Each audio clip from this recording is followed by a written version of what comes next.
Ladies and gentlemen, pod fiends, welcome to the Caffeinds Cast episode 2. I'm your host, WillProduces, and with me is Big Daddy P, PerkFGC, as always, and our guest this week is none other than Sean Bartley. Sean, how are you doing, man? I think I just broke my arm dabbing, but I'm fine. Oh man, How are you? dude, it's great to have you here, as is tradition Thanks. on the show. We are going to cheers our caffeinated drinks. Um, Yes. so crack one open. Cheers. No coffee for me today. We're going balls to the Ooh. wall for our guests. What is Cheers that, Monster? right. as a Monster. monster Cheers. drink. We are not sponsored, by the way. This could be you. This could be you. You know, we're a fan of fake ad reads here at the Caffeines Cast, but if you're a fan of regular ad reads, hit our inbox. Speaking of Sean, it's great to have you here. You're one of the OG members of the Caffeines clan. And one of our favorite things about you is how vocal and passionate you are about everything. Sean, I would like to start this episode off with some cold takes, Destiny Edition. Bring us in, sir. Oh man. So a little bit of background for the listeners out there is sometimes I tweet things that aren't necessarily popular with everybody. They're not controversial necessarily, but they're just like cold takes, like things that aren't necessarily everyone's popular opinion, right? So I wrote down a couple of things about Destiny that, I think that may or may not be cold. They may be like kind of middle of the road, like pizza you've had out on the counter for like, 10, 15 minutes after you've opened the box kind of thing. But so here, I anyways, like where we're going. that was like way too deep of an explanation into what was happening here. Everyone knows what a cold take is, right? So okay, we'll start off. Current thing happening right now, which is probably a very cold take, is I highly enjoy the auto rifle meta that's happening right now in PvP. The only reason I think this is a cold take is because I've seen a lot of things on Twitter and social media to the contrary. I know a lot of people like the hand cannon meta, that kind of thing. So, personal cold take. One of my major cold takes is that I don't think supers belong in PvP at all. Okay. And if they Do you and wanna if they and elaborate? if they do deserve to be in PvP, they need to be nerfed to the ground. If anyone played the Destiny 2 beta, if you remember how the supers were at the very beginning of the beta, everyone was fine until people started to bring up the supers, and then they like increased the amount of supers. So you would only get like one super per, let's just say like a clash match, right? You would get like one if you were doing pretty well. You would get like one super, and then they upped it, and then it got out of control. That's one of my biggest cold takes about Destiny is I don't think supers. I don't like them in PvP, but what do I know? So far, Are we going to discuss these cold takes, or are they just Yeah, my yeah, cold that's- takes? I Am I think just we saying should them? actually. I think Okay. we have like an intro that we'll finish, but like let's take a second to talk about this cold take because actually, like, I agree with both of those two. Which is funny. This is the funny part about it because when D2 launched, when it came out of beta, that was the whole thing. That was the meta. It was a 4v4 method instead of the 6v6. I We didn't missed even have it. 3v3 modes at the time. Oh, I miss it in like in hindsight, right? Like just like an after the fact kind of thing. Mhm.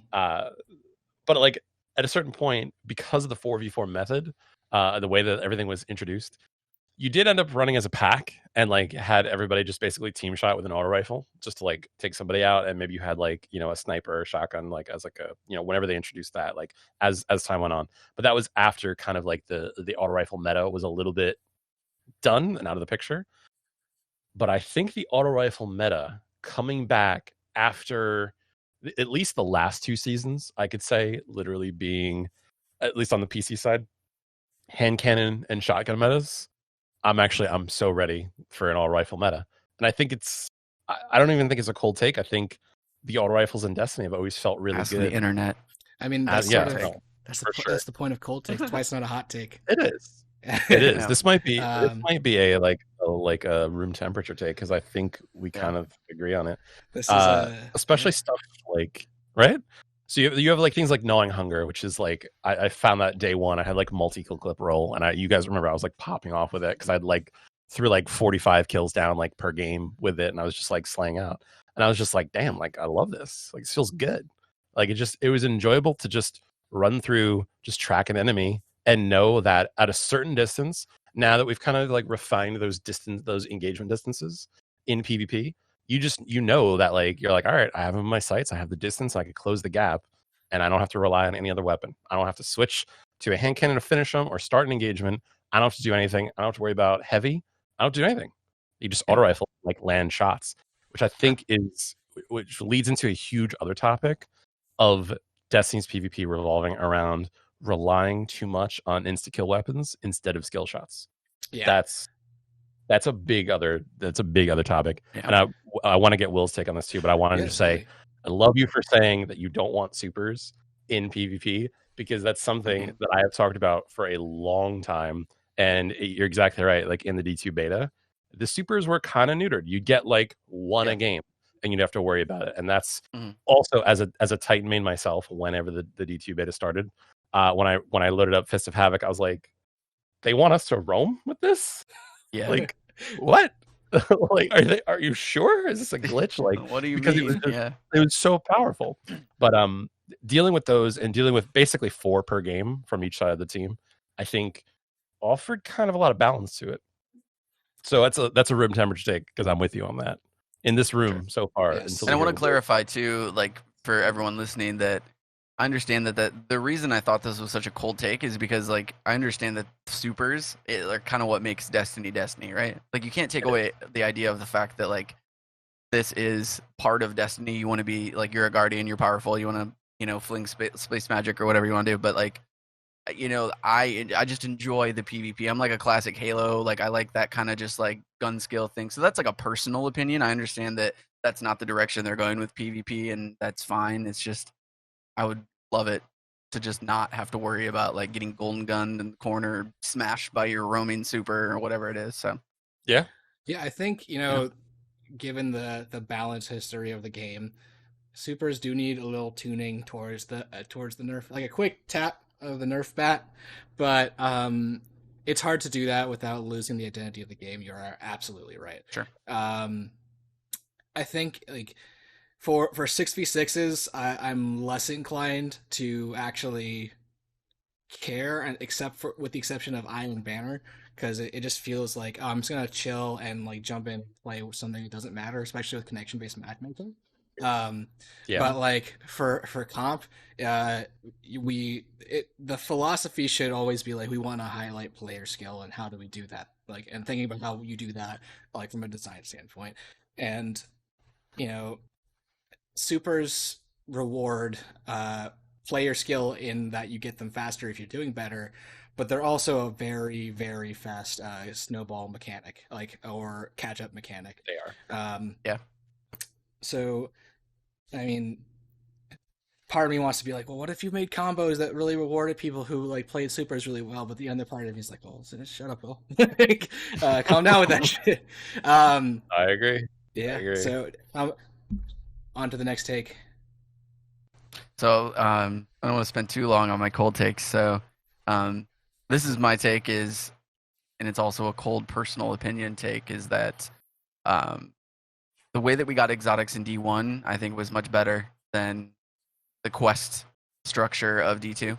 I literally, some of my best Destiny memories ever were, those Gallahorn moments, but those Hawk Moon moments, and like where you were running Crota's End, and like it made you want to do content and understand that there's way more to the story, as far as like why you want to raid and the gear should be there and that kind of thing. But like the reason that I ran Crota's End every week was because I knew I had 3 chances or whatever it was to get Gallahorn or Hawk Moon or whatever it was.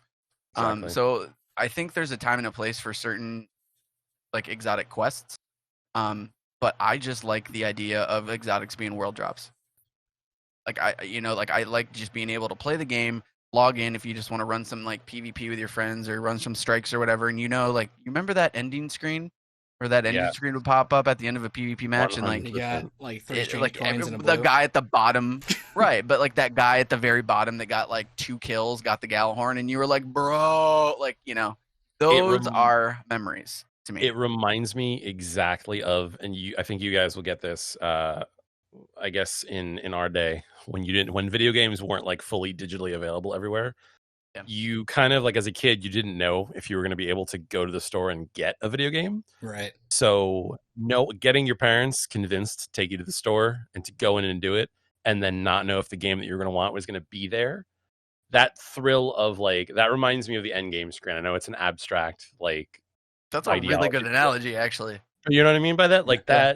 that just like, oh, what are we gonna get? And like you were still hyped to see your friends, like something drop for your friends and stuff like that too. Like it still has that same amount of like energy of like who's gonna get it, who's gonna get what. And even if you go into like Iron Banner and stuff where you go in and it's just like you're like, I'm gonna hate this guy at the bottom of the list because he did nothing. He captured one Sure. control point. He just got a Gallahorn. Of course he got a Gallahorn. Like my friend who's been playing this game for 2 years plus still hasn't gotten theirs and stuff. So you're watching like all that stuff happen, but it has that same like energy to it, and I totally agree with you. So far, we're on warm takes in this. I know pool. this is like the worst cold takes ever. we're in the I warm have end of the pool. one quick. I think cold takes, like, so a hot take is like something that like comes out of nowhere and you're like, well, I don't think anyone agrees with me, so I'm coming in hot with this take. Cold takes have historically always just been something that people can agree with generally. So I think we're actually hitting where we need to be with this. Or something they think they just don't necessarily want to say or agree with publicly. Right? You're saying what the people are thinking. Fair. You're a man of the people, Sean. I try, I guess. I dig it. Big moods. Bartley for the people. Cool. So there's some Destiny cold takes for all of you. Take them as you will. Yeah. I like them. You have one more, or are we moving on? I have one more, but this one actually might be semi-controversial. I can say it real quick if we don't want to. If we don't want to, it's not controversial, but like this one might be the coldest of all takes. Okay. I think that the original Destiny 1 story, quote unquote, the people that said that there wasn't a story in D1, I think that the original story in Destiny was better than the Red War. Oh, how do I feel about that? Actually, just straight up, no. I was gonna say, do you if you have any direct feelings about that, I want to hear you first. I'm gonna make this kind of like add-on, if you will, for it. I think the story, the feeling of the possibility of what lied beyond the Black Garden and the stories of everything that happened in D1 was way more exciting than the direct in-our-face story that we've been given in D2. We've long talked about, I think the most exciting thing for D2, for me personally, has been when you're in Shadowkeep, when you turn that corner after you see like the ghosts up in the moon, you drop down that little cave and you make that right turn and you see the pyramid ship has been in the moon the whole time. And I think there's a reason directly for that, because even in D1, and there's a little bit of expanded thing. If you go back to that wizard came from the moon, right? They've always kind of planted the seed of a lot of different things. And maybe that was Bungie not necessarily knowing where the narrative was going to go and where it was going to eventually end up. When you look back on that moon and you're like, like the moon is hollow. There's this abandoned like space station that's over here. Like, oh no, that's Crota's temple. Like, we didn't really get essentially like the understanding of why there was like a hive temple kind of just shoved into the moon's core and like had it like going down and like lots of other dark below things that were there, and never really explained it until we were like, oh, Crota, I guess that's who's there on the moon. But it makes way more sense in a retrospect, in the same way that you could even say like some of the Star Wars prequels and sequels add on to the lore of the original trilogy. Yeah. This Destiny 2 feels way more direct, but I agree with you in that Destiny 1 story felt so mysterious and open that I think it made it more fun. Personally, speak. I think that's the way I feel. Like the Red War specifically, if you want to compare it to that, easy takes second to the D1 story. Well, I feel like for me, the Red War doesn't feel like we did anything. It feels like it's like I'm going to compare it to some Dungeons and Dragons terms. So just like when you're writing a D&D campaign, there's something called railroading, which you're pushing basically your characters down like a hallway simulator. Like if you ever played Final Fantasy 13, that's railroading the game. there's no Yeah. choice. There's really no agency. And what I loved about Destiny 1 is that everything from its marketing materials to even the quote unquote lack of story made it so that we sort of supplied the story ourselves, and like it was all about the friends Yeah. you made along the way. It was open. It felt like Journey. there was more of a journey, even though like everything was really scattershot, and it was and essentially the entire campaign of D1 was just opening all these story threads. But it had this atmosphere, this like let me turn on like Led Zeppelin and jump into a giant hole like feeling. Whereas Destiny 2 just is missing that, and I can't tell why, but like I feel it when we go back to the moon, like 100%, like walking through the corridors of the moon in 2020. I can sort of like echo that feeling, that like the taste of being on the moon again. But the Red War itself, and I think even by extension, everything up to Forsaken felt just not great narratively.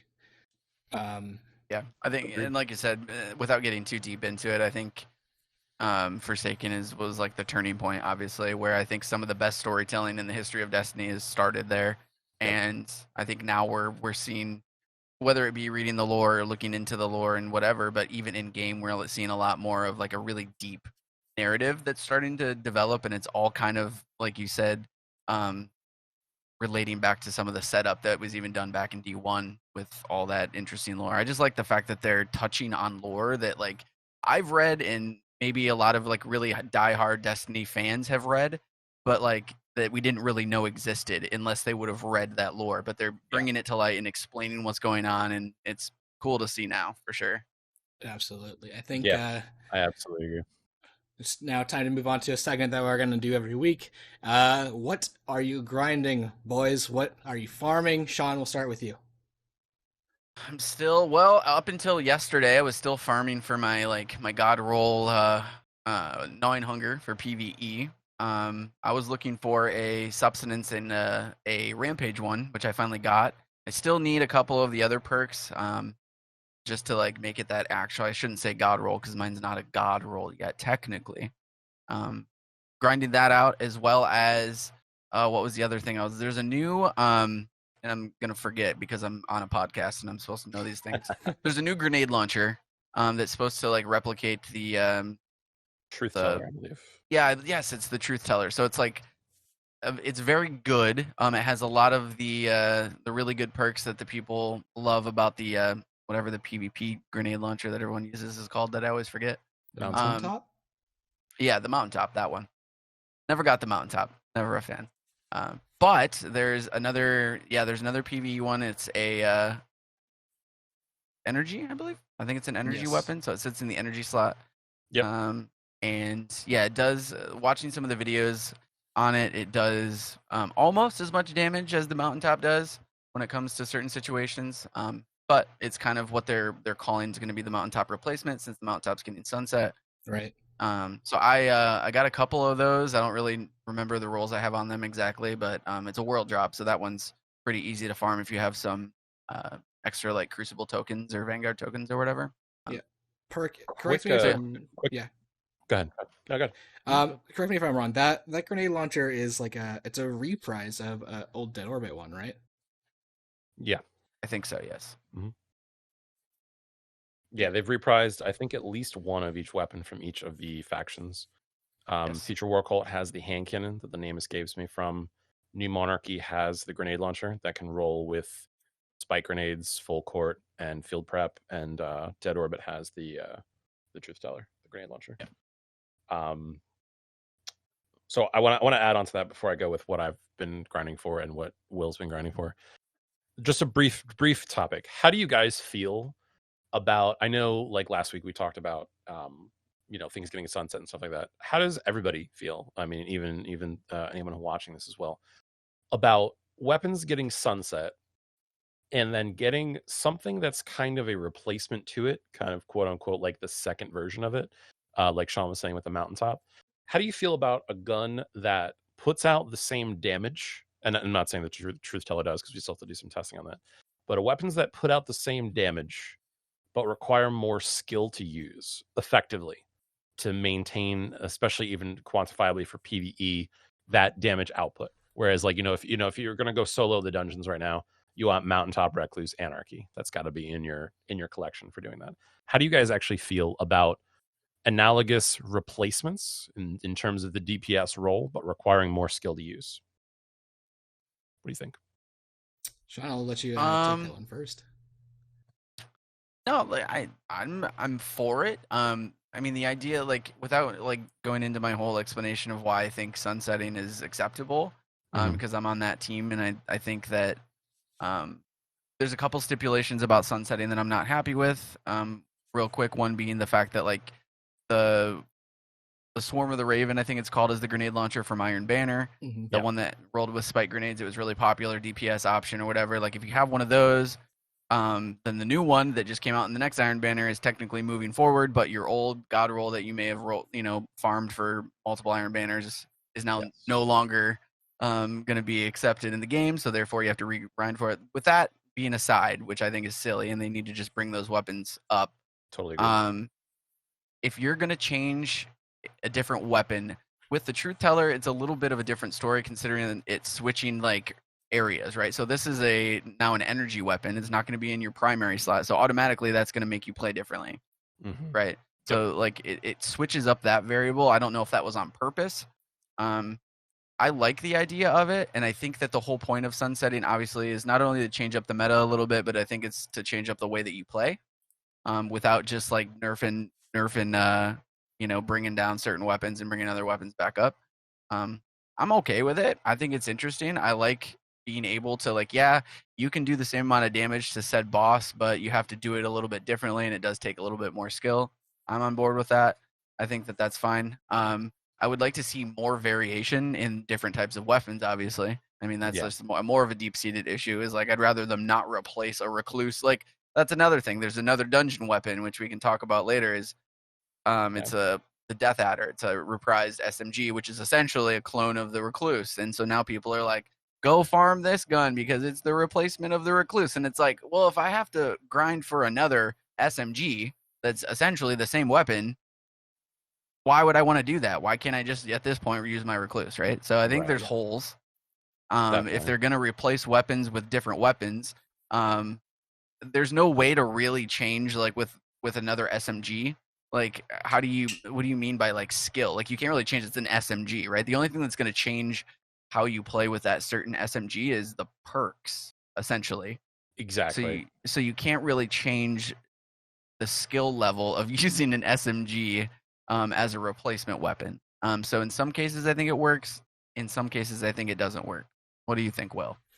I think that the issue with the idea of, I mean, there's a whole larger conversation about sunsetting that we definitely need to have, and honestly, we should probably just do it next week. But I said when sunsetting was like a whole announced, episode. Yeah, a whole sunsetting episode.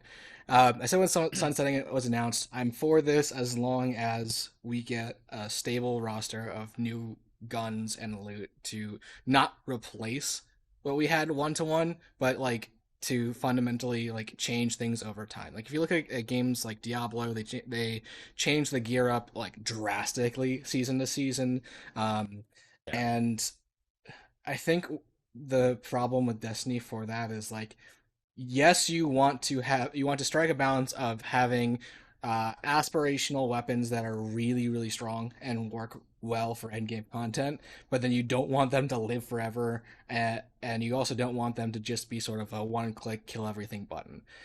So to me, that says that there needs to be more varied mechanics in the game for different activities that sort of are not just a straight DPS check, because that is a true indicator of player skill in game sense. Yep. And then on the PvP side, then we actually need to talk about like perks and weapon types and archetypes, so that you're like strategizing, like, field prep.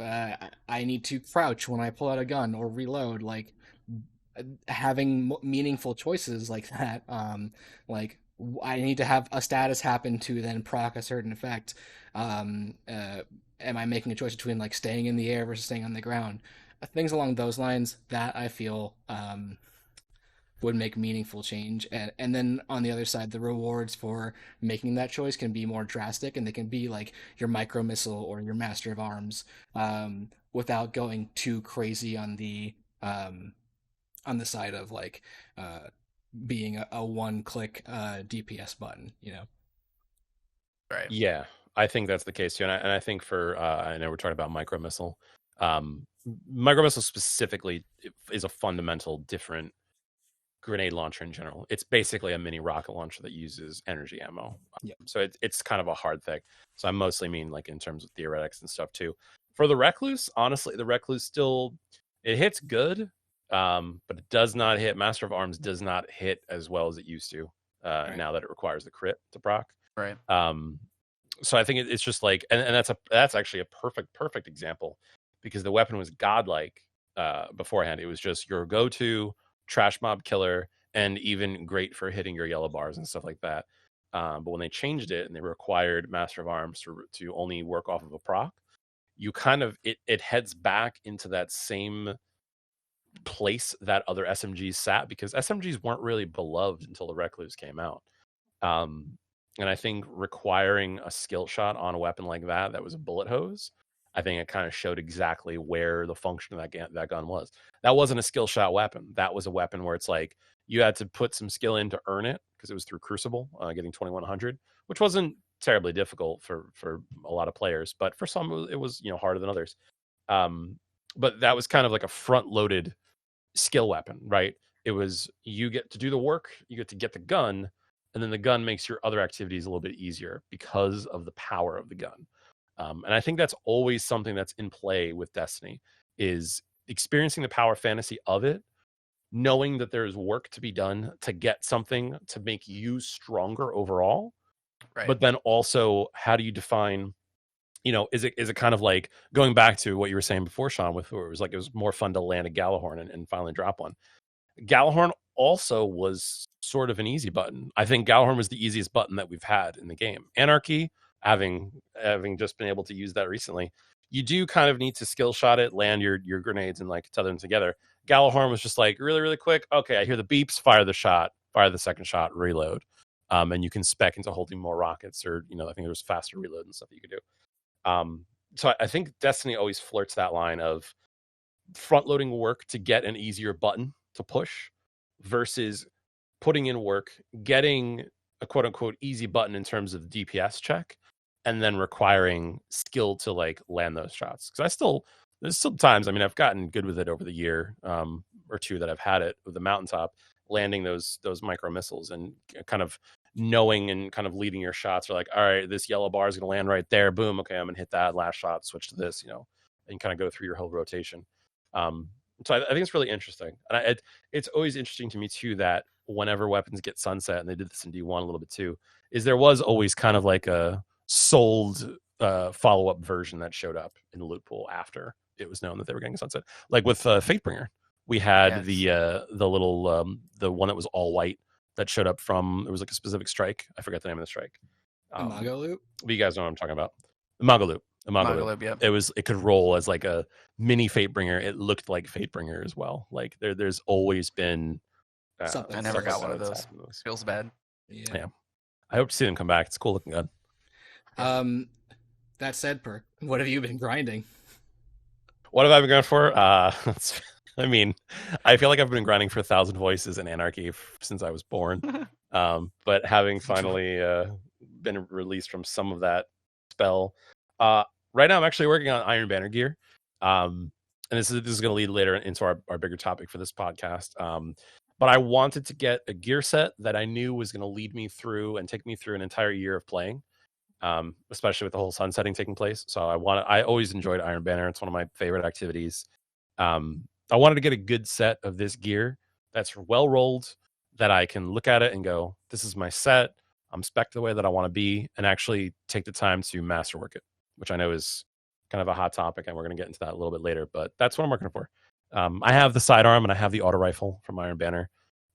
Those are fun, but for me, the thing that I'm working for is getting that Iron Banner gear. Hell yeah, bro. What about you, Will? What are you grinding for? I have unfortunately been grinding the 9 to 5. But this week I was I knew we were also going to talk about prophecy a little bit, so I figured I should actually go and finish the dungeon. So I had our good dungeon master Dan drag me through it, Dan. and it was so much fun. It was actually just straight up not hard. So my solo flawless run is yet to be accomplished. I've also been going after the Taken and Hive barrier and limits mods, but then I also realized I kind of need to farm the armor from those raids because I just been like, yeah, fuck it, I'm never gonna use this, and sharding it, and then I realized, oh shit, I need those to actually use the mods that I'm farming for. So yeah, that's been my week. So moving on, guys. Last week we asked you, what the fuck is this?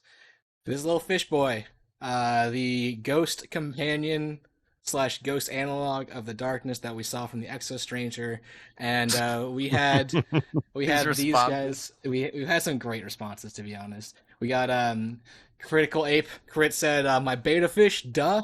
Fringy Cronin said, "It's a goddamn fish," and Aaron P said, Not wrong. "Floofy McGhost Boy." I think none of these are wrong answers. Those are great. Technically, the third one is the wrong answer. If we're being technical. Oh yeah, Luke Smith did we were told that we were told officially it's not a ghost. So true. Sorry, Floofy McGhost Boy, but that's a wrong answer. I mean, I'll still take it. I like it. It sounds good though. Partial credit. See me after class. You get half an engram, son. Yeah. 2 tokens in the blue. Perfect. All right, moving on. It's time to talk clan affairs, everybody. First order of business. Rip the meme. It's happened. It's done. It finally happened. It's done. I'm free. Anarchy. He's like, why did we almost skip the most important part of this? We're not skipping it. I'm gonna bring up the clip. What do you mean? Watch it. Dude. So this is actually from Sean's St. Jude stream. Congrats on hitting your goal, by the way, sir. Thank you. Appreciate that. Strategic bleeping. Do we have audio for it? Yeah, I can hear you. I'm actually putting. Okay. You actually can't hear me because my noise gate on my microphone is excellent. Dude, so the thing about this is, like, I think I popped off more. I think you were in shock mode, first of all. So I'll walk you guys through it because I didn't have camera on my cell phone when I was doing this. The first thing that happened is I scooted back in my chair. Like, I kicked my desk and just scooted back a little bit. And then what I did is I pretty much held my face like Home Alone style, like this. And then I popped up and I just like screamed, just releasing the sounds that were trapped inside me. I think it was along the lines of like yeah, it was very similar. Sorry, that was a little weird, but like I was just trying to give you a real life, what it really sounded like. 100%. And I did like a lap around the room, and then I just was like, my whole body was flexed and then released at the same time, and it was good, and all was good with the world. Everything just kind of like lined up. I floated a little bit. It was good. It was real good. Not gonna lie, I'm not like sucking up to you just because you're our clan leader, but that was like probably in my top 10 of like favorite Destiny moments. Just because I knew, I just knew, right? We've been talking about that for a year, about how you couldn't get this. At least, probably. I don't even know how long it's been around that raid. Not even since the raid came out. Not even just since the raid came out, but like Perk has never gotten any raid exotics, like ever. No not raid even exotics. Just Can you clarify that for all the listeners? The raid exotics gotten one ever. So any raid exotic that you have to rely on RNG, I have never acquired one in Destiny. That's unbelievable. 2. If it's the ones that have quests like Divinity, the Acreus, got them first week, no problem. Love those guns. If there's anything that I have the ability to influence getting, I'm going to get those exotics. It's not even an issue. It's specifically the ones that you need RNG for. And the irony of the situation too is that I've made it a point to try to run as many of our clanmates through every raid that comes out as possible. Like, I'm pretty much the one going, yo, like who's in this raid? Like, let's go. I'm like, yo, you doing this raid? You doing this raid right now? I know you haven't turned on Destiny. You have to update it. Make sure you update it. We're gonna do this raid right now. That's me with raids, because it's my favorite activity. But anything with RNG, I have run it more than most of our clan. Probably a lot of our clan members combined. Too? D1 just talking Destiny 2. I'm talking Destiny 2 because I the pop off exotic in D1 for me was the Hawkmoon. I got that. Okay. I didn't get that until Trials was out. But I was able to use Hawkmoon for a full summer before it was nerfed, before it had that change to it. Yep. So I cashed in a bounty. It was like the 5-win bounty or something in that. There there's that moment for me, and then there's Anarchy. I was stoked when I got Gallahorn, but Gallahorn didn't even mean as much to me like as Hawkmoon it did at the time. Crazy. And for Anarchy, the raid that I've probably ran the most is Last Wish, doing Riven checkpoints. So the 1,000 Voices is where the meme kind of originated from until it was revealed that I'm like, I don't have Teraba and I don't have Anarchy. The one that I wanted the most was Anarchy because of just how good that gun is. So getting that one first, that's been fantastic. If there was a quote unquote Gallahorn of D2, it would be, questionably the Anarchy just because of its high DPS and pretty much every end game activity. It's like you've got that on essentially. It's crazy though that we don't see like the memeing of the Anarchy as much as we do the Gallahorn, and it's kind of harder to get the Anarchy. Like, I definitely have a thought on that. If you want to go into that a little bit, is because for D1 it was basically like anytime you go on LFG, it's like have Fatebringer, Black Hammer, Gallahorn, and a 700 credit score, right? Like that was like the way that it's done. Credit score specifically. We used to have fun in LFGs like before the clan like expanded. We were like must have Surge Protector, like must have like bottle of orange soda. But for that game and for D1, you could kind of carry people through, I think, easier than in D2. So in D2 also, the loot pool and the efficacy of weapons, I think, is more diverse. And I think that's probably why we don't see the memeing of Anarchy as much as Gallahorn. And honestly, I mean, even more so than Gallahorn, a big thing for me is Icebreaker. I think Icebreaker was even more of a clutch, lean on type of weapon. Maybe Black Hammer and Icebringer in terms of that. Galley was great. You pop that out and just drop DPS, but that was also, you have to figure too, DPS structure was also different in D1. D1 just lets you melt. It was just like, here it is. This is the time. DPS phase melt.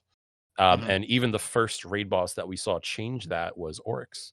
Because when you had to shoot the heart, whenever we got all the slams and everything, and it was just like, it was time to DPS, we hit the bombs.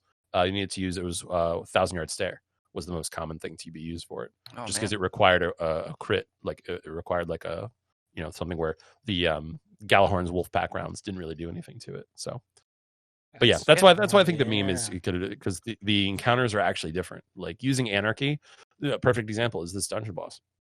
Using Anarchy is great, obviously, when the captain's right there. You go pop, and then you switch to mountaintop, or you switch to your other DPS weapons and do stuff like that. But you still have to kind of progress through the arena, and it's a little more dynamic. D1 was much more one-dimensional in terms of its DPS, the way to do output damage.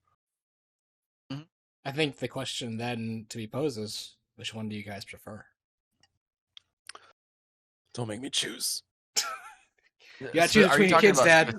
Specifically, raid bosses? Just DPS style. DPS, moving through, the mechanical, skill check of jumping through platforms and DPSing and avoiding the captain ball that sends you back to the start, or just all right, we did all the things, now it's time to melt. Well, I mean, if we're moving directly into that, I know we're talking about the new dungeon. I'm excited to talk about that, but if we're moving directly into that discussion, I think they did everything right with that final boss encounter. It's there's so much going on, but not too much going on, but enough to where you actually have to be paying attention. I think there's to the original question, I think there's a beautifulness to both worlds, right? This is probably part of the cold takes, but I love bullet spongy bosses. I love being able to stack a bunch of DPS together, use your teammate, use wells and use this and use that. And I love those ways to work as a team or as a fire team to kill a boss, is just stack together all your abilities and all these stuff and just see how much damage you can do. And those DPS checks came in various raids and dungeons and, even certain PvE activities in the game were DPS checks for some people. So I like that, but mechanically speaking, I think, and like I said, we'll get into this, but I think one of the final bosses, or the final boss in the new Prophecy dungeon, is one of the coolest mechanically that we've seen in Destiny so far. Yeah. So I like both. If I know I'm supposed to pick one, but there's a time and a place, and I think depending on how it's done, in the situation, I think both options are good, and I hope they continue to experiment with like different ways to do boss DPS in general. Yeah. Before I we agree move with you on on that. into our prophecy Sure. discussion, it's time for member of the week. And Perk, if you would do the honors, who is the caffeine of the week? The caffeine of the week is Coffee Hazard, aka Dan. Hashtag Where's Dan? Where's Dan Dan? It was his birthday in the past week, and he's also taken like I think almost everyone through the dungeon at this point, and not even just this dungeon, not even the prophecy dungeon. I'm talking about Pit of Heresy, and I'm talking about the Shadow Throne as well. It's Dungeon Dan. It's Dan all the way, and even if you go to extend it further than that, we can even uncap that further, because I think if I blindfolded him, he could still make it through the Outbreak Prime mission. Oh, The Outbreak Perfected mission. hell yeah. He's You're led do that too. everyone like through that mission. That was such a cool mission. give him Sorry, a- not to I take love away. that. But like, it's just such a good mission. Oh yeah, they were a couple of them were running. Our clanmates were running it last night, and I was just like listening to like hear them like struggle through it because they hadn't done it in a while because they were working on times, the catalyst for it. But yeah, it's been great. We love you, Dan. Bless All up, right. Dan. Bless up. You may not be here, but hashtag Where's Dan in our hearts. Where is Dan? Moving on to prophecy. We've had some time to play with it now. We were like, what, week 3, week 4 of the season. Something like that. Yeah. So let's, beyond first impressions, what is your favorite thing if you had to pick one element of this dungeon, starting with Sean? Mechanically or just in general? Just in general.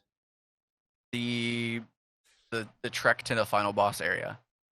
It's like that winding road of like amazing visual porn, right?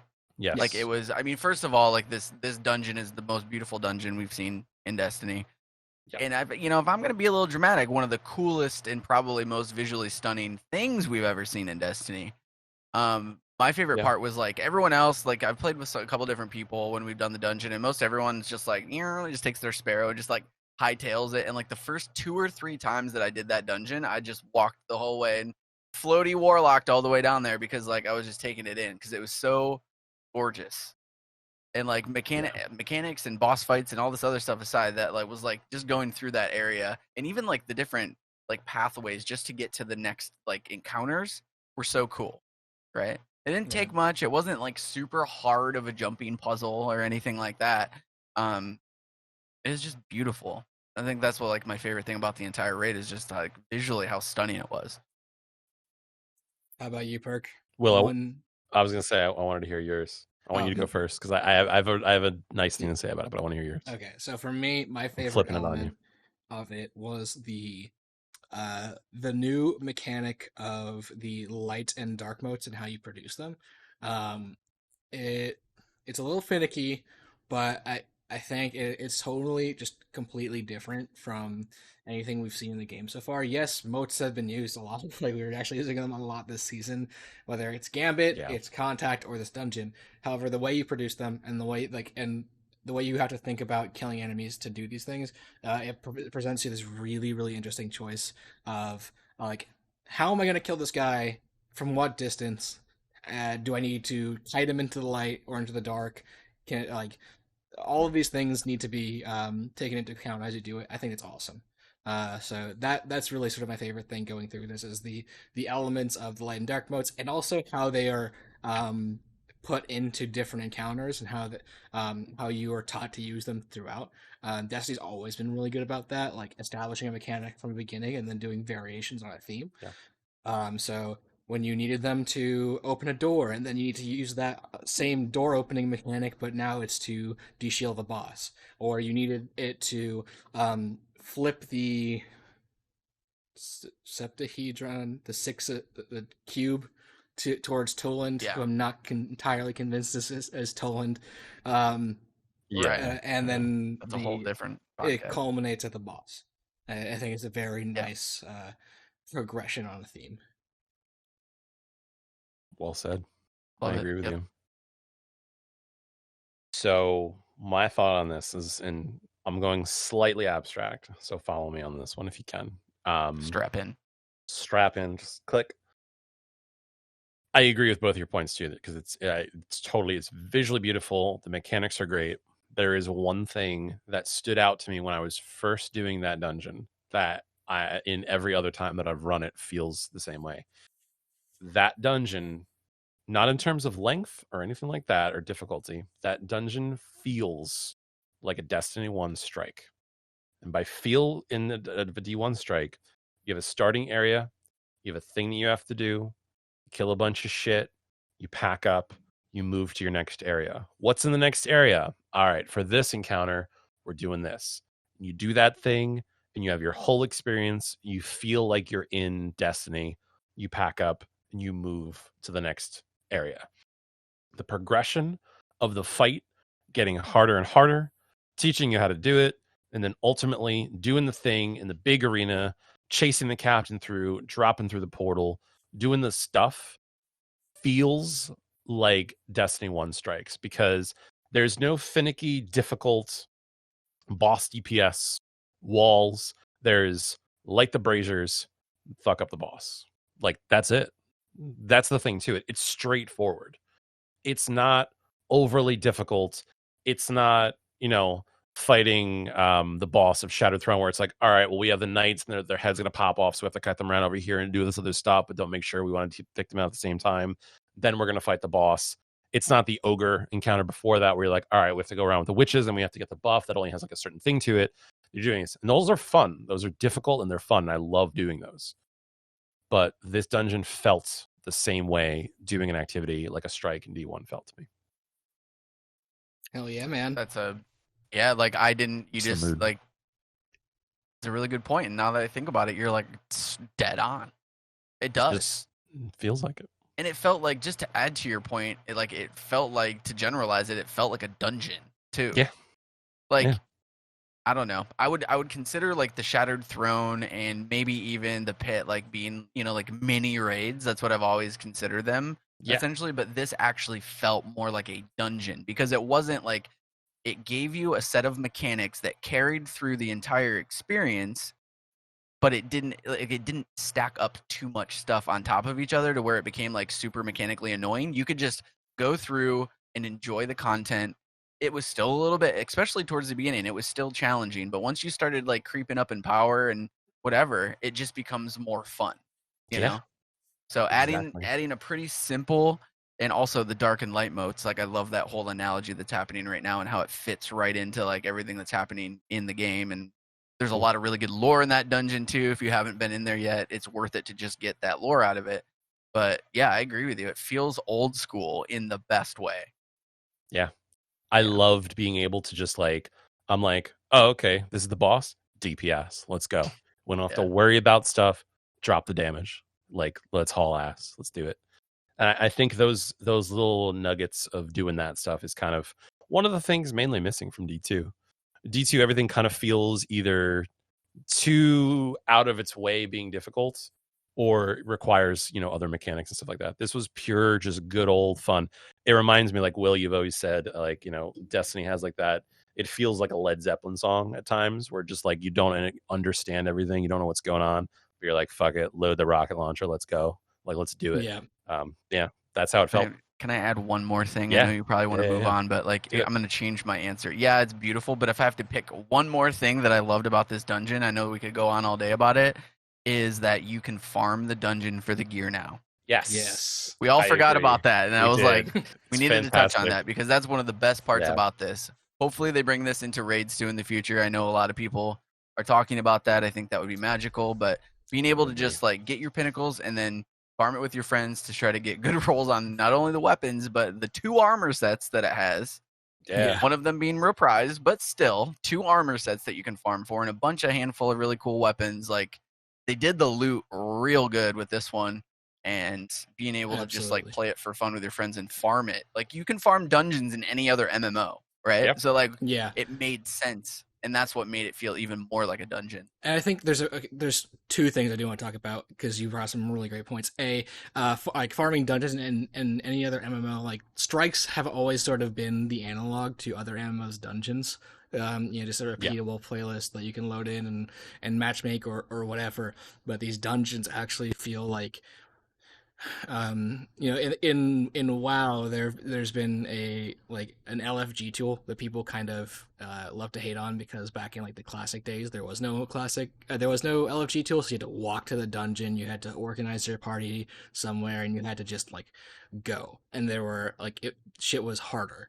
And then LFG comes out, you can just queue into a dungeon from wherever on the map, and it feels like strikes. But you now have this differentiation between the content that's like really interesting and meaningful.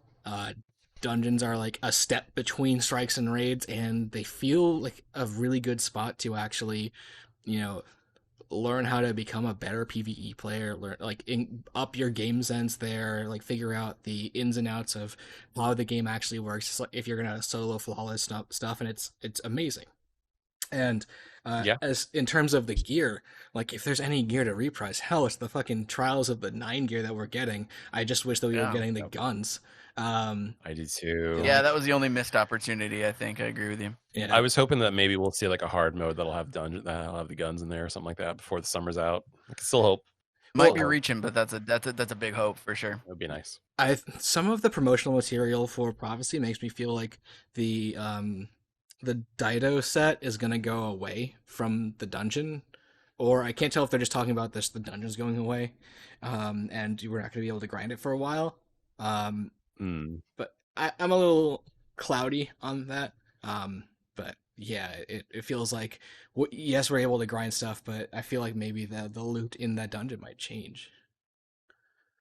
It could. And honestly, I think that, and I've always said that too, and we can go on a tangent about this too, but I think a big thing for it is if you're going to change loot pools, if you're going to bring things out of the game, if you're going to replace them with other stuff, if you're going to swap all of that stuff out, what a better way to do it than creating unique sets that are exclusive to an activity like a dungeon or something like that. Right. Bring some of that in and then do it. Be like, hey, I'll be like, oh, it's the fall. Like we're now in, the new expansion. Let's get a new loophole in there because one, those activities are fun to do. We all like doing them, but at a certain point we get to it where it's like, a perfect example is Scourge of the Past raid. We're running that to get our anarchy. Literally, we're doing it for no other reason. Like, yeah, some of the guns are fun. Some things pick up like, hey, is this going to be good for, doing Crucible and stuff like that? Is this going to be like a gun that I should hang on to in my vault? And by and large, it's like, chuck it, shard it for materials. But we're here for business. We're here for anarchy. Right. So it would give value to the activities that they've already built. And I know this is a big talking point for us is letting old raids regain the ability to grind for pinnacles, different stuff like that.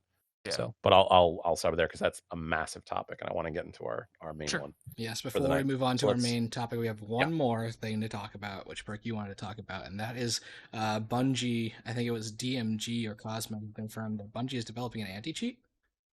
Cosmo did confirm it. I saw the Twitter. I totally forgot to grab you the screenshot of it so we can throw up there. But last week I saw him reply to somebody that they are working on an anti-cheat to whatever degree.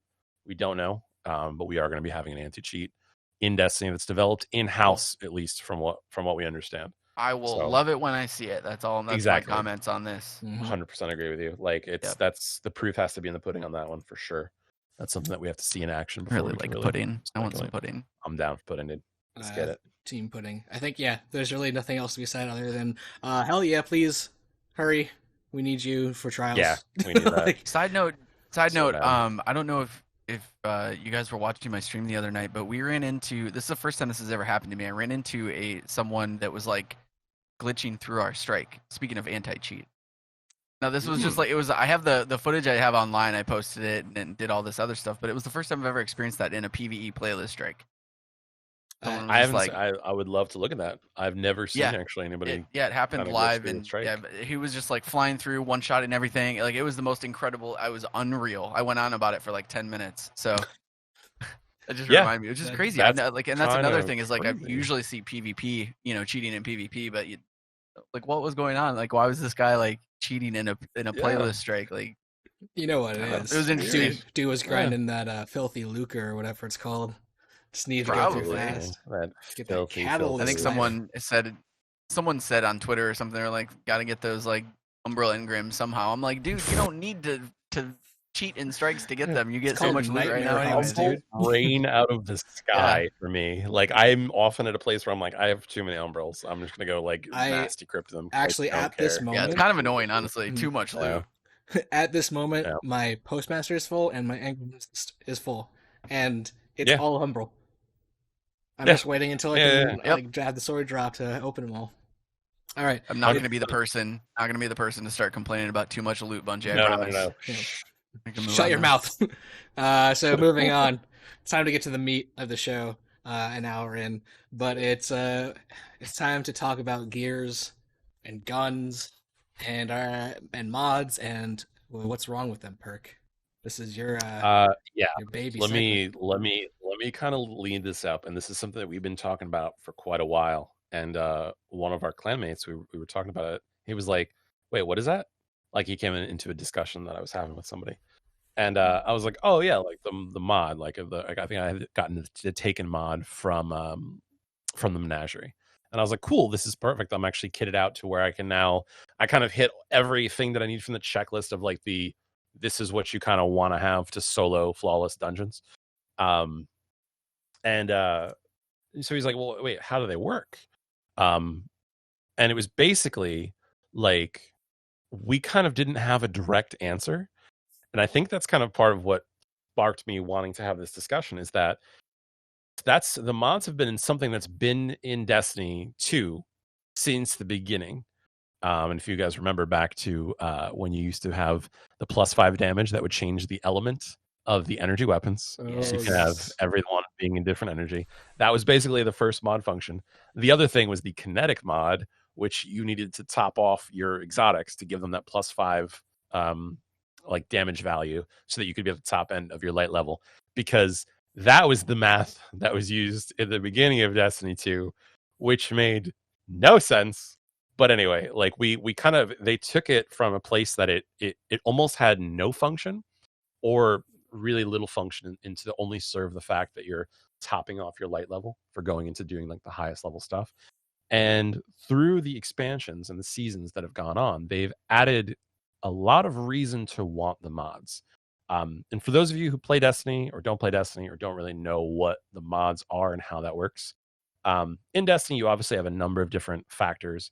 You know, how quickly you can get your grenades back, how quickly you can get your super, lots of other things, how much damage you can receive, how, cooldowns for a variety of activities and stuff like that. The mods that they've introduced do something a little bit different, and we're going to get into how to acquire them in a second. But essentially, each mod kind of has its own purpose. So to start off the topic, there was the Taken mods. They're farmable from activities essentially that featured the Taken prominently as enemies in them. But what they would do is you would slot them into your armor, and they would do things like if you kill a Taken while wearing this armor, you get increased grenade cooldown. So like I just mentioned before with your cooldown and increasing that, getting grenades faster so you can spam them more. This would do something where if you kill a Taken, you have a chance to just completely regenerate it. Things like that. There's another mod where when you take damage from a Taken, for the next 10 seconds, you take 20% less damage. Obviously, stuff that's like very, very useful when you're soloing or even when you're doing just like high level content. So this kind of sparked the whole discussion where one of our clanmates who's been playing with us since the alpha of Destiny 1, who has played religiously and regularly, didn't really know what the mods did. And it kind of got me pulled back thinking, and I was like, the game doesn't really ever guide you to take a look at the mods.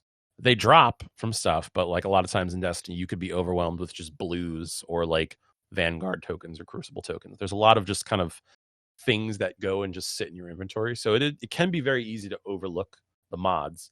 And he didn't even know in the inventory list, like we had to guide him where the mods were. Because it was just something that, despite it being one of the categories in your inventory, you can kind of gloss over it. I didn't really bother with mods. I knew that I was getting them, and I would always, from the vendors, just try to like pick them up.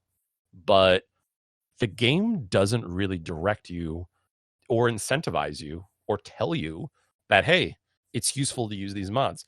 I know for the most recent dungeon, with the amount of Hive Knights that are shooting the flamethrower, with the amount of AoE damage, there is the concussive dampener, which was almost like a godsend, to where you want to kind of slot that in on pretty much every piece of armor that you have, because what that mod does is reduces AoE damage from incoming sources. So any enemy, whether it be guardians in the Crucible or enemies in PvE, which is awesome, and it requires a mod slot. So that you start to get an introduction into the more RPG and MMO aspect of Destiny and the way that your abilities and like all of that stuff functions.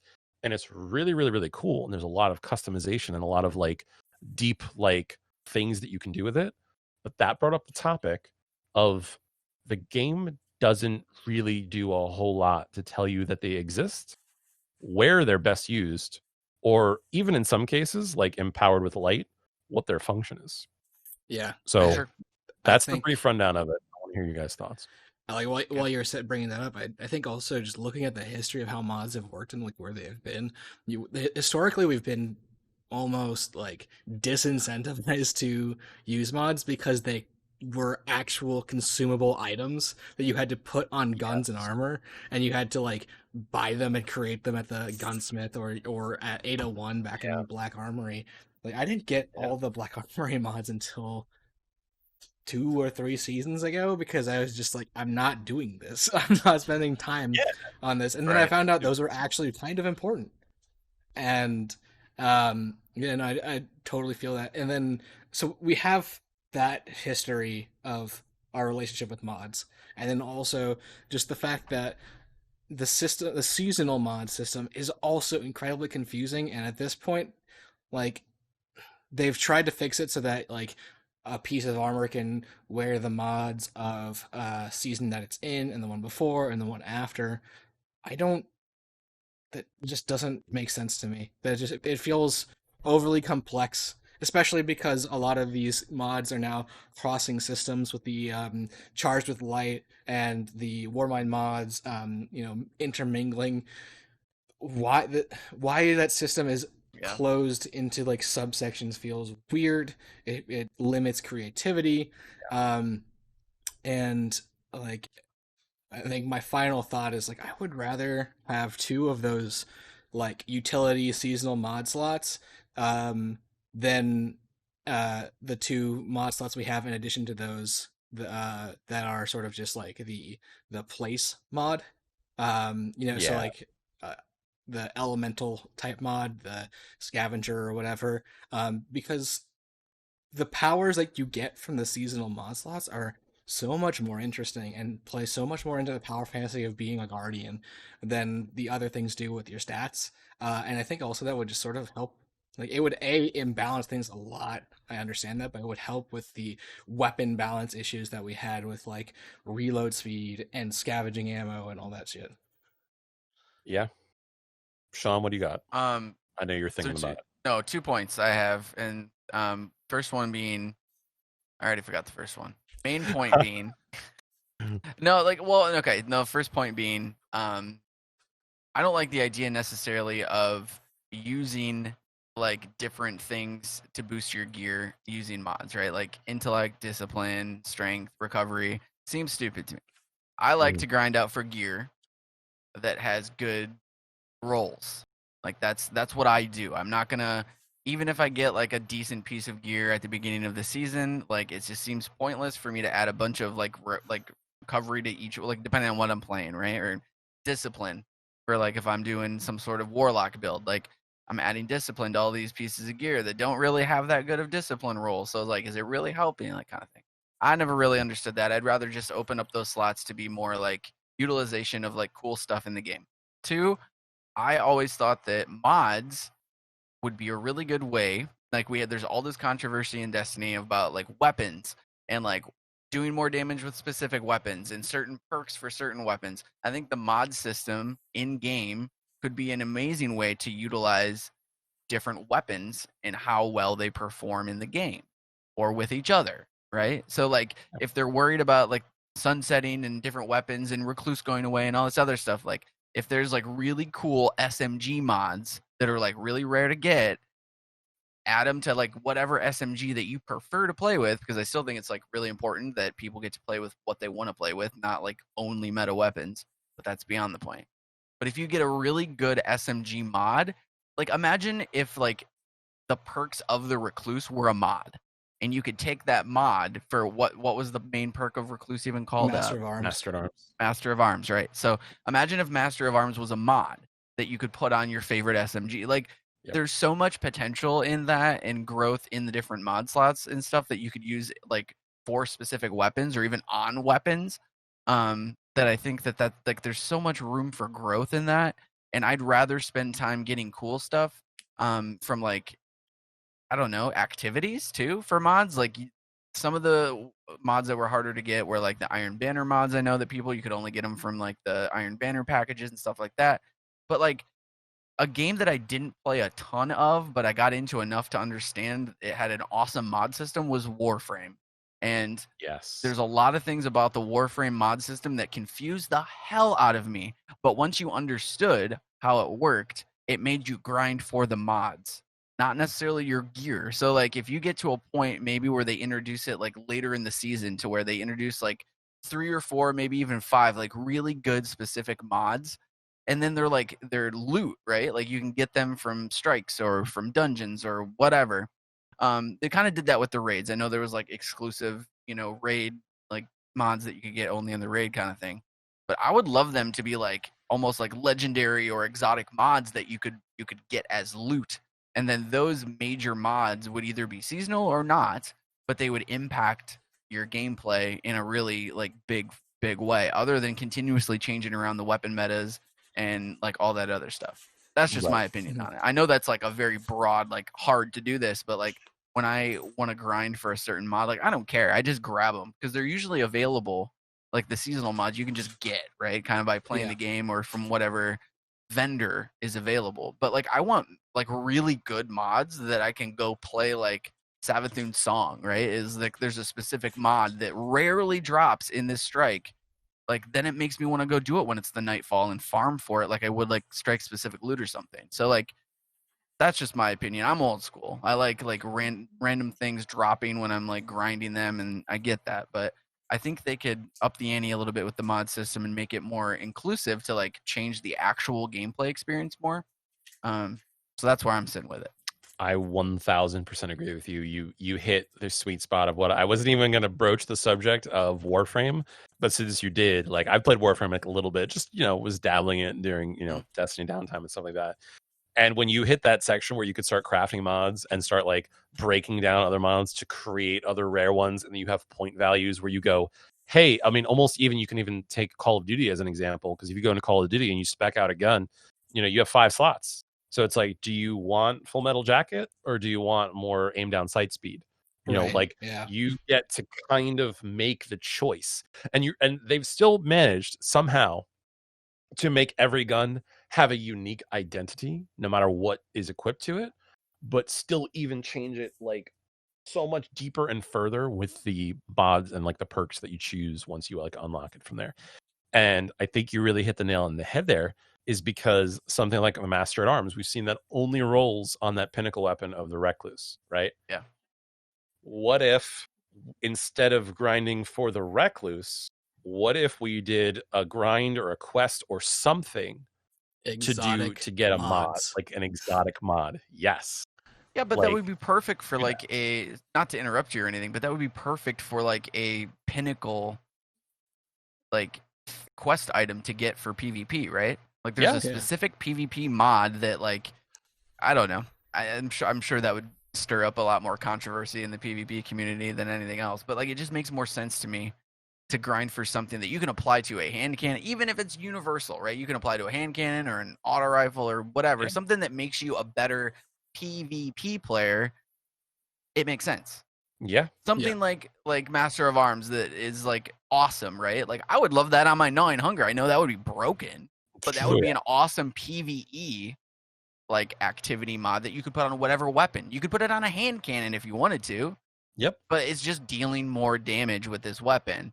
And like, I don't know. It's such a cool idea. Like I'm imagining in my head right now like how much fun I would have like what guns I would put Master of Arms on. Like imagine I'm gnawing hunger with Master of Arms. It'd be so fun. Yeah. But then so would a pulse rifle because it's doing the same thing. Yeah. But it's just like a pulse rifle, right? So it's like, I don't know. My thing is like, imagine too if guns came with like, I have said this for a long time. I don't know if you guys were part of these discussions, but I was just kind of like, why don't they have like they have only a handful of roles, right? You can get a pulse rifle with outlaw and like kill clips in the same tree, or like Zen moment and stuff like that. Generally like pretty vanilla stuff, right? And we've seen them obviously phase out. You know, we've seen a lot of talks that like outlaw and kill clip and like multi kill clip are going to be things that like probably are going to be starting to be phased out. Like you can't get that on the new pulse rifle and the new auto rifle and stuff like that. So they definitely see how the Bungie always goes for a thing where they're like, reload perk and an increased damage perk on reload is too obvious. So you have a situation where, oh, like, why wouldn't that be the god roll? I'm sure they know that like pretty much every god roll has something to do with outlaw, multi-kill clip, regular kill clip. Like I'm sure they know. Feeding frenzy too, to an extent. Like they've got to know. So the perfect thing is like Call of Duty, where you have a point system. And I've said this for that Destiny would benefit from this by a long shot. You would have a gun that you still have rolls that you can chase. So every gun, you know, if it's a pulse rifle, maybe pulse rifles have 4 perks that have like mod slot, like points that you can get. And maybe the Master at Arms perk, maybe that's a 4-point mod, right? Let's just say. But then maybe something like Outlaw is a 3 perk mod. So you wouldn't be able to use them together, but you can make a choice. And then maybe something like Zen Moment is a 2-point mod. So you can use Zen Moment and like regular kill clip together or something like that. So you can kind of put those two together. You choose the value that whatever you value as a mod, as a thing that you want to have on your gun, and you can put that together to sort of make your guns better. And then on top of that, you get to roll for those guns. So you still have a base layer of things to chase. Maybe you've unlocked Master at Arms, and maybe you've unlocked Outlaw, and maybe you're farming for spare rations, and you're like, I'm gonna throw these mods in, obviously, because I already have these mods. So it's not like they're I would not make them consumable at all. I hate that. Obviously, yeah. So, but you're like, all right, cool. Like this feels good with the spare rations. But what if I got a spare rations that sacrificed some handling for some range? Because this feels good. This gun is already quick to handle, but I kind of want to use it at a bit longer of a range. Like imagine doing stuff like that. So and seeing. I mean, there's a lot of potential. Yeah. I think tons of potential. One way to implement that is you already have a system like that on armor, with energy and master working the armor to get more energy. Why don't we just get energy on guns? The way that we used to dump like motes of light into guns to unlock perks in D1, let's like put energy on guns for based off the masterwork level, and then you have that mod system to go. Yep. That actually takes me. Yeah, like I remember, like D1 when when you'd finally get your exotic or whatever. Like I remember, I mean, this was like used on exotics, but like just for the sake of reference, I think you're partially referring to that. Is like I remember when I got my Hawk Moon, I was like giddy, and the first thing that I went to do was like I head out to the Cosmodrome because I was like, all right, gotta start leveling up this Hawk Moon, and like you felt like you had to build this weapon that you just received, and I feel like they could even implement that into legendary weapons. Yes.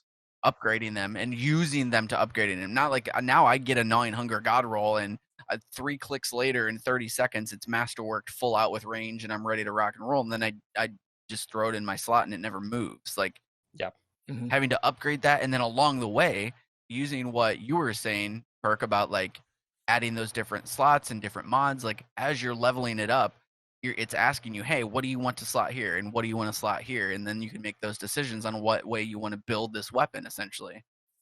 Like that gives you so much more control over your weapon. Hell yeah. And I mean, like, I know my name kind of stems from this. It's because I love it so much. Like like you just sit down for a few minutes and you're playing Destiny, and you can see, and I think honestly that's one of the big things that like basically no matter what is what keeps us coming back to Destiny, because it's the game with the most potential of anything. Like it's wowed us a bunch of the years. It's left us hanging, through the years, but you come back to it and the game there's so much that you could see that you're just like, man, this is a good idea. That's a good idea. And I think honestly, that's one of the strengths of the community. Is that stuff like this, these conversations happen, and these conversations can travel and become an idea, and be kind of permutated as things go, and maybe officially get heard or listened to. And they do listen.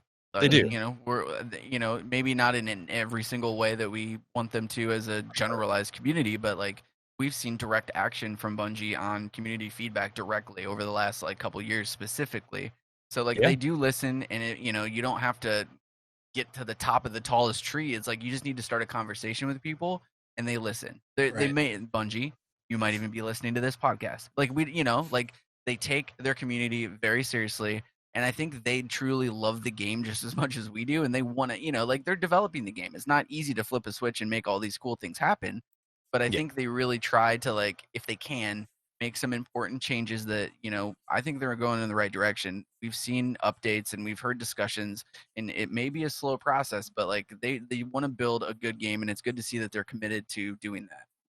Absolutely. Yep. Along the same vein, armor catalysts, please. I would love Did to they ever see. have they said anything about armor catalysts ever being a thing, or it was spoken about like in loosely, like a long time ago when catalysts I think first came out. There was like I don't even think it was like mentioned in a thing. It may have been mentioned in like a Q&A. But the other thing, that this is the other half side of the mod topic debate, is our clanmate brought up a really good point. He was like, well, okay, now that you've explained to me what the mods do and why they exist and stuff like that, he's like, I've never needed them.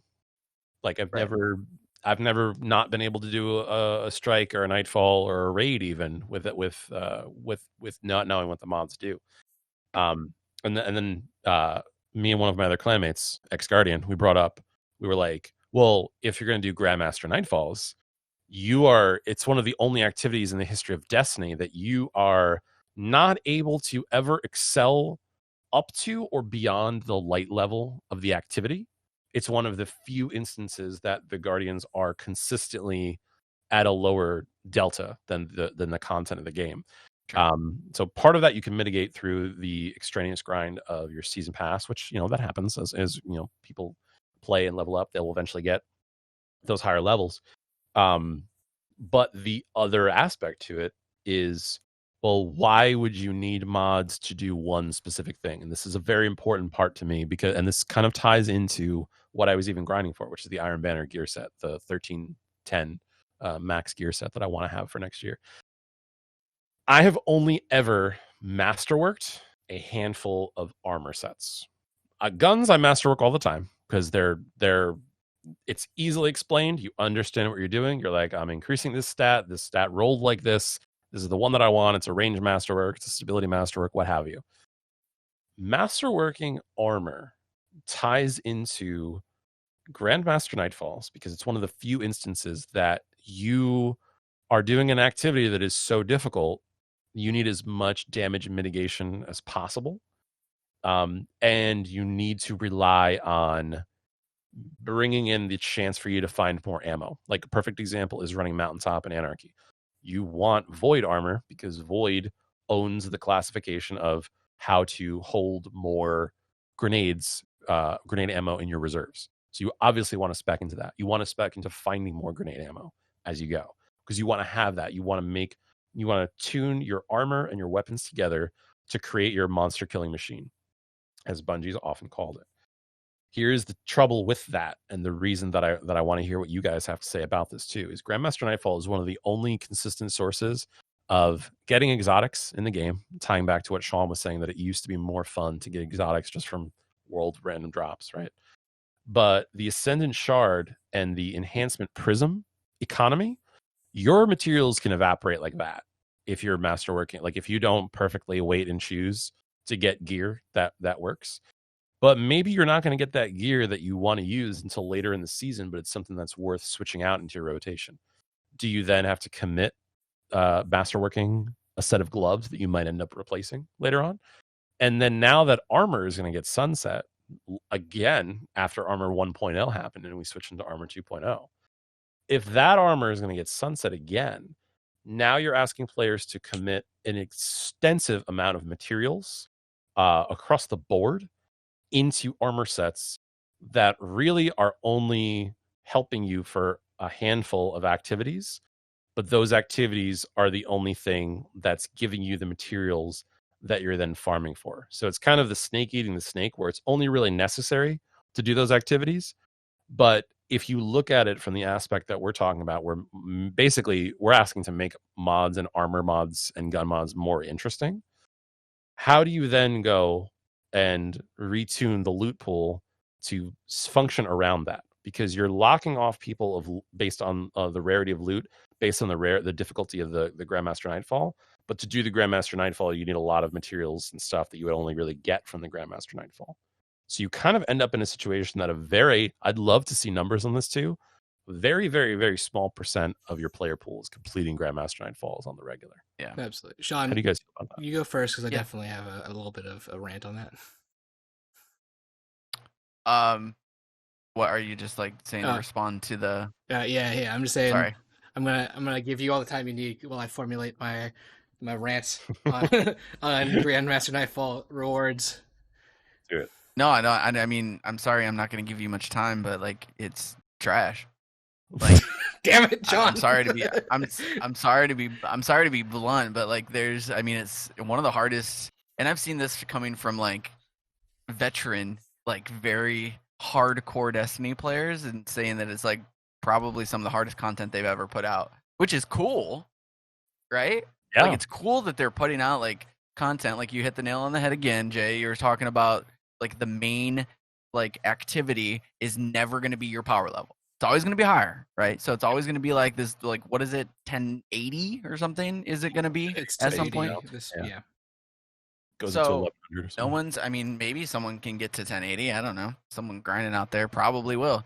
But I don't know. It's like, I like something being so, dare I say, ball crushingly hard, but I also want rewards for it that are meaningful. And I think that like exotics, no one cares. I ran like, what's the second tier of the Nightfall ordeal? Like, I don't even know. The one that I run that has matchmaking where I can still technically farm for some materials, right? But I like, the other day I ran 3 strikes and I got 2 exotics.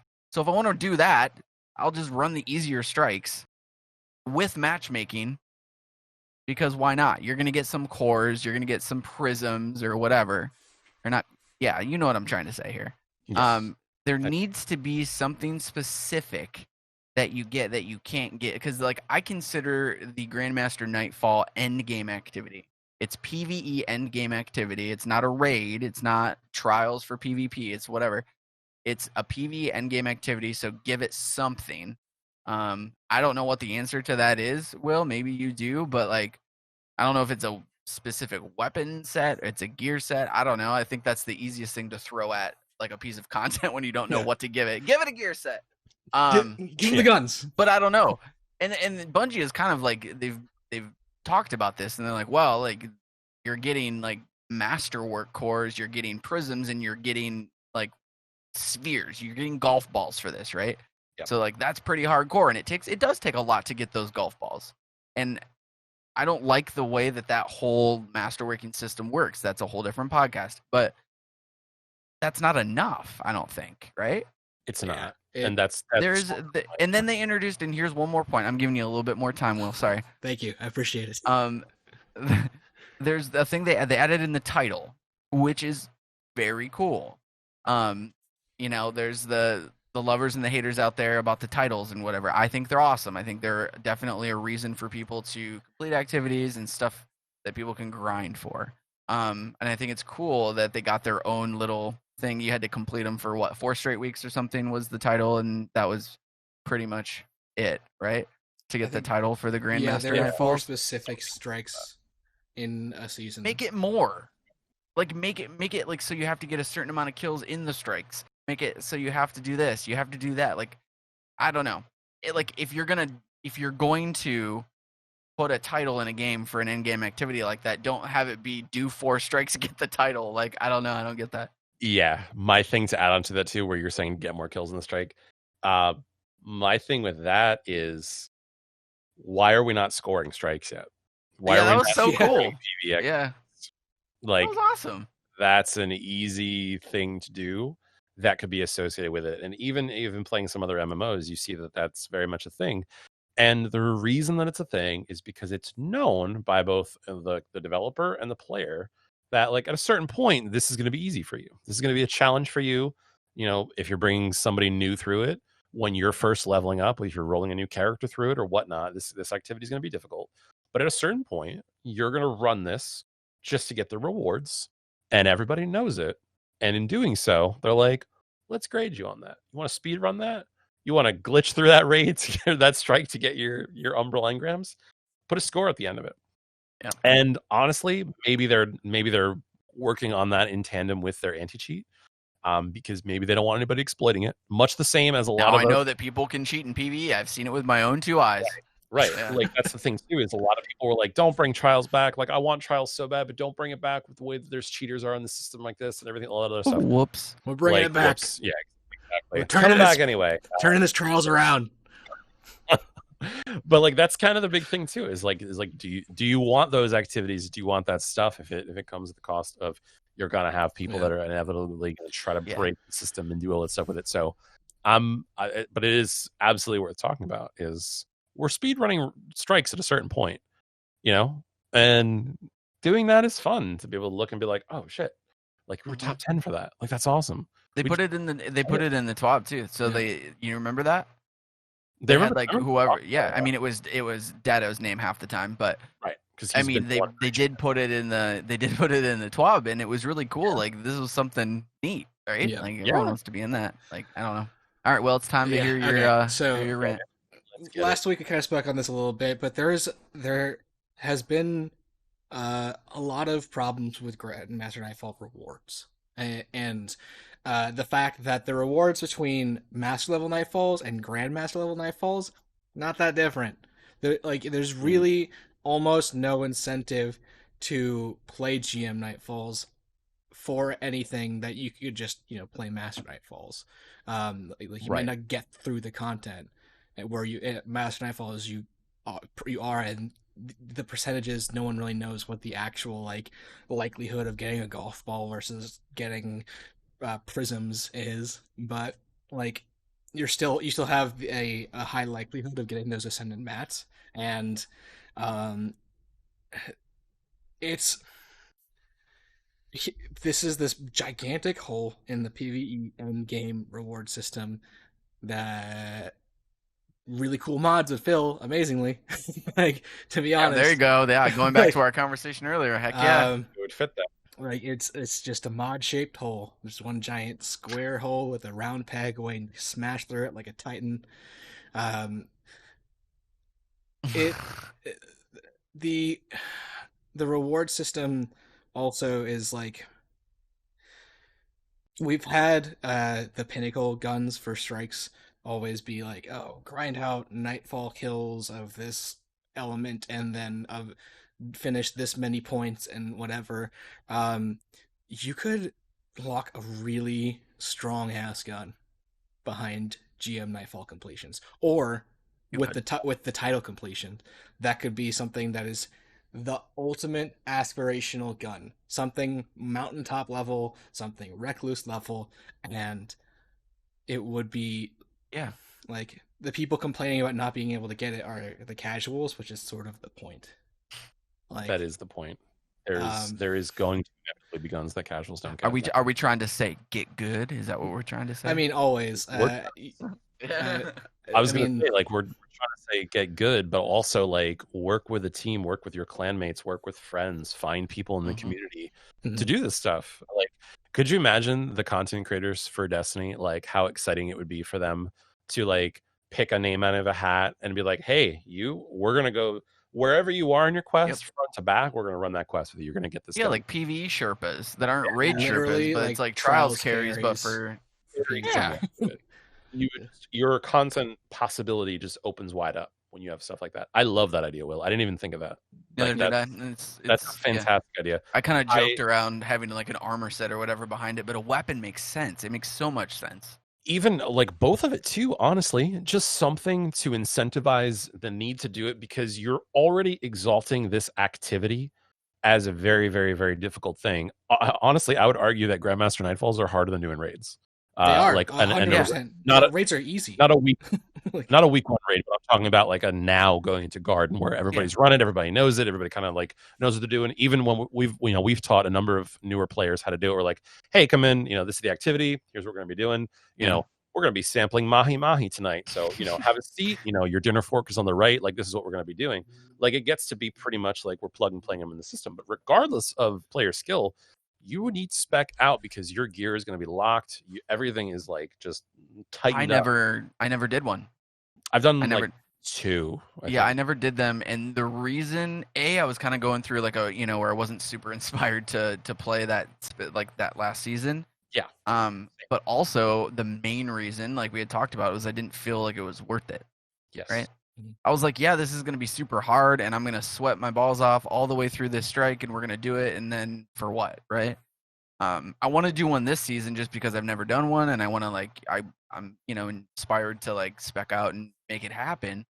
But I would be playing those all the time if there was like a weapon or something behind it. There's just no point. I wasn't inspired to do it. I was like, why do I want to put myself through this vigorous thing if there's nothing at the end of the tunnel? Exactly. That kind of harkens back to I remember in D1 rushing home from work, getting some food and being like, it's Tuesday, we're running 3 nightfalls. Like, everybody's pairing up, we're doing nightfalls, we're doing this thing, because at a certain, like, the exotics were the kind of the peak of the game at that time, and we needed our chance at Galahorn. We wanted to try to get a Galahorn or Hawkmoon or this or that or the other thing, or hey, so and so doesn't have an icebreaker yet, and I know Zer just sold it, so it's probably not going to be in the loot pool for a bit. So like, he just started playing again, so like, let's get him through and do all this kinds of other stuff. I think you would have, and even directly relating that to D2, I remember Will, when Wendigo came out, we literally were pairing up in groups of 3, and we're like, all right, everybody got the quest. Cool. We're going to load into a nightfall. You got the northeast lost sector. I'm going to take the one in the south. You're going to go out there in the west. And we're all literally just going to farm and walk in and out of this lost sector to farm these kills to get this gun, because it's so tedious that using the weapons that they're asking us to use to grind for the gun is going to put our team in a deficit if we're trying to just have casually run through some strikes. So there's literally no point in doing that. So the game incentivized us to literally split up, jump into lost sectors, and grind this thing out. And then at a certain point, you're like, this is fine. Like, whatever. It's chill. We're just vibing. Throw some music on and stuff. Like, it's whatever. But like, but that's not how the game was intended to be played, though, at all. Like, it's not at all how it's intended. And that's like, you think about that, like a Grandmaster Nightfall and putting something at that peak of that feels like a pinnacle reward to me. Yeah, I became one with fighting Lion during those rounds. So yeah, getting 1,000 crit kills. Imagine a pinnacle reward being pinnacle. Yeah, 100%. Beetle in chat said since they're recycling all this old D1 content, like weapons, they might as well bring back G-Horn, which would be the perfect weapon to hide behind Grandmaster content. Yeah, it would. Can you imagine they released the Grandmaster Nightfall like this or next season, and the first team to complete it just gets a Galahorn? Like, what the? Oh no, it should be get the title 100%. Like, finish every strike in the game. Should be. Those absurd, because Dado made a great video about this, talking about how he loves Hawkmoon, and he's like, and he went through a lot of like the epic, like, amazing weapons from D1, and he's like, I'm not gonna lie, you're gonna hate me for this, but like, I kind of don't like. His general thought was, I don't really want them to come back because they'll never come back at the power that they were at in D1. Like, no. They even nerfed Galahorn, they nerfed Hawkmoon and stuff like that, right? Like, they, like, I don't even know if they could come back at the way. And like Sean was saying earlier, missing kind of the spongy bosses that we kind of complained about in D1's era. But like, as we got through with it, we were like, all right, at a certain point, they're not sponges. We're gonna get that, like, when the boss DPS comes up, that's our time to shine, where we're gonna like throw out our entire rotation and just like DPS the hell out of the boss. Sure. And that's fun. And I think so. It's a really, really interesting point. Is what if this kind of ties back to what I was saying early on with like the mountaintop replacement and stuff like that. What if you do put the that big old DPS button at the end of something extraneously difficult, and then incentivize players to be like, all right, buckle up. We're going to have to go through this whole thing. We're going to have to grind a lot of other guns to get us in the position to even complete this title. And then that title is going to get us something as epic as the Galahorn. One more point. I know we're trying to wrap up here real quickly, but like the last point I want to make personally about this, you guys can still talk about it, is what if they use an exotic quest step as this reward? I think, like, what if they're introducing a new exotic and you have to complete the Grandmaster Nightfall to progress in that step? I'm about it, and here's why. Like, it just feels kind of like classic WoW had like bindings of the Thunderlord or whatever. Like they're giant, huge, aspirational, like legendary weapons, which are like beyond our exotics. Like there's only like maybe 3, 4 on a server. Like yeah, bindings of the Windseeker. Thanks, Kojo. Those you got from completing an activity, but you still needed to finish this long ass quest line to actually get to the legendary. And, like, so you needed to like get the bindings, which was a consumable like weapon kind of drop, and then you needed to take it through the raid, and you needed to like mind control some like enemy forge master to get him to build certain parts of the weapons for you. Like there was a very involved and long and hard weapon path to get to the crazy reward at the end. Imagine look at the lore of Galahorn. It's forged from the armors of the guardians that died at the Battle of Six Fronts. Imagine the next battle of Six Fronts, which is like, I mean, we're gonna fight Aramis on Europa. We're gonna fight the Darkness soon. Imagine picking up the armor of characters that you give a shit about, like taking Sloane's armor and forging it into Galahorn 2 or something. like yeah, something like that. I kind of just want to see now I want to see a weapon type that's more rare than exotic. No, I feel that. And to like, there's a little bit of discussion in chat that I just want to touch on real quick. Is like, they're saying that people are, if they put an exotic or a weapon or whatever it is behind the Grandmaster Nightfalls, it cuts off the people, yada yada yada. And I'm not saying that that's a bad like response to that, but in the past, like they've definitely done that with a lot of the raid exotics, in my opinion. Like Divinity, like for me is, I mean, most of the community or a big chunk of the community doesn't raid, and the only way you can get that weapon is if you raid. Like back in Destiny 1, they did that with Wrath of the Machine. Like you had to do the raid multiple times. You had to do the raid. So I don't think the argument necessarily is like, or like the bad part of the argument is like you're closing off part of the community. Right. And they've done that with like Luna and Not Forgotten in a certain respect as well. So like I think that also makes it special too for that specific thing. Like if you are going to tie it to a title or something like that as well, like you should feel special for doing that because it's a hard activity. To quote the most downvoted comment on Reddit, that you want a sense of pride and accomplishment with your gear. That was EA God forbid, talking right? about their fucking microtransactions in Battlefront 2. Yeah. But why is that bad? Why is that so, like, why is that so frowned upon? Like, oh, well, half the community won't get it because they won't do the activity. Then do the activity. I was going to say, then you're opening up the community to almost be forced to work together the same way that they do for the RG puzzles and stuff like that. Work together? Work together.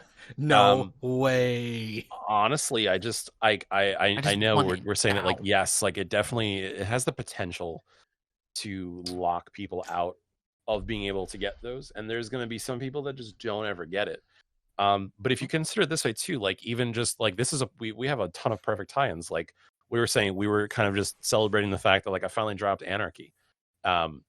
What if you had something that was just so monumental that was within reach and had nothing to do with RNG, right? Anarchy is a boss melter.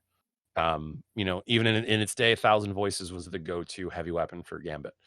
There's a lot of weapons that have the capacity to be something that, not to say that they're like the easy button, like just hit it, but Galahorn was an easy button. Galahorn was the best DPS heavy weapon that you can get, and especially during the era where the Fatebringer and the Black Hammer were legendaries, why wouldn't you not also just pack a Galahorn whenever you needed something? You're just like, right, boom, when boom, all else fails, just reload. pack a Galahorn. Exactly. Like if they put something like that, like you're going to have a number of people that get it in that first week. You're going to have a number of people that get it in that third and fourth week.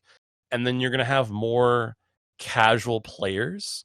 You're going to incentivize the more people that get it to help those that don't. Yeah. I wasn't playing Destiny. I took a break from Destiny during like the Black Armory era and stuff like that. And I remember everybody going, "Oh, Perk, like you got to come back and play. Like Outbreak Prime is back in, and now it's Outbreak Perfected." And I was a little bit soured that it was just a gun that was recycled. But when I saw that mission and when I went through all of that stuff and did all of that, that gun didn't feel like I was just getting handed a D1 gun again that was taken out of my inventory, like so to speak, when we went from D1 to D2. It felt epic. Like it definitely did, even though it was a gun that I've used before. It had a new use with the I don't think the original Outbreak had any effect. With the more outbreaks you use, it did more damage, right? That was a D2 add-on, if I'm not mistaken. But doing that mission, going outside and scaling the tower, getting that gun and finally completing it, I remember wiping a bunch of times my first time through. I was like, shit, these jumps are hard. Like, this is actually difficult. And that wasn't a gun that was really at the end of like a Grandmaster Nightfall or a title for Grandmaster Nightfalls or something like extravagant like that. But that the difficulty in getting that gun made that gun feel epic to me. Mhm. And then perfect example is after a lot of people got that gun, it was easier to take other people through and get that gun if you have some, more powerful weapons and stuff. That's where I was kind of going with the, hey, like to get the Gallahorn, like shit, like we're gonna have to gear up. There's gonna be other stuff that we have to then grind for to then go and do that. But we're gonna enjoy, hopefully, whatever we're doing along the way. And you're going to need a group of friends to do it. Exactly. And I think there's a lot of content that can be created from it and just a lot of relationships built along the way. I think those activities, I think those guns that you can only get through like the Whisper and the Outbreak, I think those are excellent. And I think they only serve to add to the community. Yes. And if that means that there's going to be a small handful of people that start with it and then not everybody else has it, and that's something that the community has to decide if they want to work up to get or get help for, so be it. That's kind of part of it.